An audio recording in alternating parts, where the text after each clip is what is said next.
Hello friends, welcome to the second part of the 9th unit of this wonderful course that we are doing together, and that is two sources of knowledge, part B. Now before we proceed further, friends, a few words need to be said about the meaning we attribute to religion and to science to understand their essential harmony that goes beyond religious rituals or scientific prejudices. So while science is about discovery and application of the laws that govern the physical world, religion represents the same laws as applied to our moral and spiritual well-being and in harmony with our physical development. For example, the physical law that every action has a reaction. Well, we all know it. We have learned it from the school days. It has a spiritual counterpart from religion about consequences to our action, or the force of attraction that binds together all the particles and elements in nature has a spiritual counterpart from religion, that is the law of love and unity. Right. So you see, the law is the same. One applies to physical world and one applies to our interpersonal relations into the morality and spirituality. Right. Now, by considering the earlier discussions, we appreciate that both science and religion have played significant role in humanity's development in the past. While the greatest achievements of religion in development of humanity have always been moral in character, for example, increasing the capacity to love, to put discipline on man's animalistic tendencies, or to make sacrifice for common good, means self-sacrifice, not other sacrifices, you know. And to institute norms of social life, science has contributed to the physical aspects of human development, to the discovery of sciences, you know, to utilization of the earth resources to improve man's living conditions. Not surprisingly, there is increasing recognition that the world is in urgent need of a new work ethics. Here again, only the insights generated by the creative interaction of the scientific and religious systems of knowledge can produce a fundamental reorientation of habits and attitudes. So the work ethics has to, come about because of the interaction of these two systems of knowledge. Unlike animals that depend for their sustenance on whatever the environment readily affords, human beings express their immense capacities through productive work to meet their own needs and those of others. In acting thus, they become participants at however modest a level in the process of the advancement of civilization. So we are consciously doing things that advances civilization. They fulfill the purposes that unite them with others. To the extent that the work is consciously undertaken in the spirit of service to humanity, it is a form of prayer because it is an act which is free from selfish motives. Every individual has the capacity to see himself or herself in this light. And it is to this unchallengeable capacity of the self that we must appeal to. So this is the higher moral aspects of humanity that can definitely contribute to the advancement of civilization. A final aspect in our discussion about the two sources of knowledge is with respect to social, economic, and environmental development of humanity today in a sustainable manner. An objective that is yet to be achieved despite efforts in the past several decades. So sustainable development has been really and the agenda of the UN and the agenda of all the countries for quite some time. Yes. One reason is that to evaluate development only according to economic and material criteria is not adequate enough. Right. Development thinking needs to consider the spiritual aspect, the cultural aspect, and the social forces that define the identity of individuals and the community. If they have to be developed, then this aspect of their identity has to be acknowledged. Right. To build the capacity of people for development requires political support, technical solutions, as well as religious inputs. Now, to understand this better, we should appreciate that development projects need to address issues such as upliftment of women. So it is not only technical aspects development should look at. It is also women upliftment, which is, so essential today. The preservation of nature, for example. Now, what causes damage to nature by people, by industries, Yes. Then how do we stop it? Right. Participatory approaches. Again, a trickle-down approach, I decide you do, that's not going to help. Right. So Right. we need to empower the grassroots communities Right. to become part of decision-making process. That should be the approach. Appropriate technology. Now, when you say appropriate, it means that there are some technologies which are definitely harmful in one way or the other. They may harm the environment where it is applied. They may harm the culture of the people. Right. So how do you select appropriate technology? So we just cannot close our eyes and say, this is the latest technology, let us use it for this project, for example. No, it will not work. Good governance. Wow, another big challenge. How we can have a transparent governance. How we can have a governance in which everybody participates. How can it be corruption-free governance? So there are many aspects that really good governance entails, or question of education, question of human rights, health and hygiene, income generation, and also rural development. So these are some aspects that development projects should think about. And I hope that our learners, who may be students now, they may become development, practitioners in future, in whatever form it may be. From now, let us look at this, that development is not only development of the infrastructures or physical development, but it is definitely much more than that. Though these aspects that I just mentioned may seem to be independent of each other, it's not so. They are actually all are interrelated. Hence, a holistic approach is needed to attend to all of them. So, discuss these points together with your dear learning partner and note down a few points what you conclude.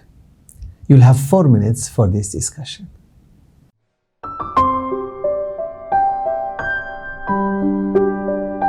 Okay, now coming to what development projects should actually address. What is your comment? Sure, sir. So definitely an holistic approach of development is required if we want to advance as one. Okay, so it should be holistic. Yes. Is the present development holistic? No, according really. to my really. opinion, yes, it would not be totally. And there are certain shortcomings which, if they are fulfilled, possibly yes, it can become a holistic approach. But then we need to understand the different dimensions, that what all should be included, basically.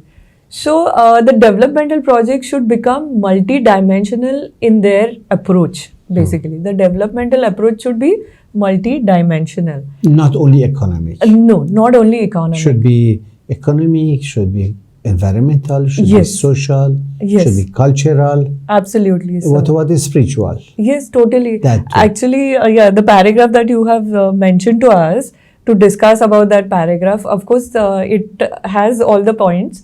For example, to address issues such as upliftment of women, which one of the point that you had mentioned, the preservation of nature, very, very important aspect actually at the Yes. moment. Then different participatory approaches, who all can participate basically. Appropriate technology, as you had mentioned, good governance, education, some of the points that have been mentioned. Now, suppose, for example, if development project is done and there is more discrimination against the women, Okay. can we say these people have developed? No, not at all. So it was not holistic developmental approach. Yeah, Maybe the correct. approach was not correct. Maybe the ground study was not done properly, so that the developmental aspects, as we have been saying, that it should be multidimensional. It cannot be just progress of one community, but community in what senses or what through which angle or different perspectives, that should also be considered. It is very important. Now, there is another problem that development project takes place as a result of which few people become rich Yes, and others remain where they were. right. Then what? So again, that is a wrong approach, because here again we are talking about economical progress as the indicator of development. So that should not be. Again, the holistic development of the entire community should be the measurement of the outcome of that particular program or whatever project that they have decided. Yes. So holistic includes all these Yes. plus human rights. Absolutely, absolutely. You had mentioned human rights also in that particular paragraph that we have discussed little while ago.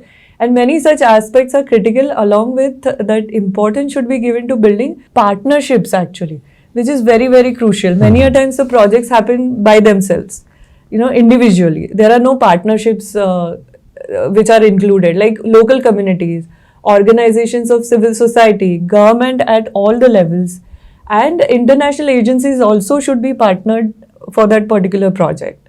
So it is not that you give, I take. No, That's a wrong approach. absolutely. Because there are so many resources which are available and that can be utilized for that particular developmental aspect which has been decided. So for that, this partnership is very, very crucial actually. Yes. So now this key word that you said, holistic development, is so important because some of our dear learners are going to undertake projects for the communities. Very true. So definitely it has to be multidimensional Yes. to be beneficial to everybody. Everybody. And it has to consider all these elements. Right. So if we go and do, for example, we do a road construction, just for the sake of road construction, It is not or digging a useful. well, we have missed the point. Right. So participation, gender equality, women participation, Absolutely. governance, all these things have to come together. Absolutely.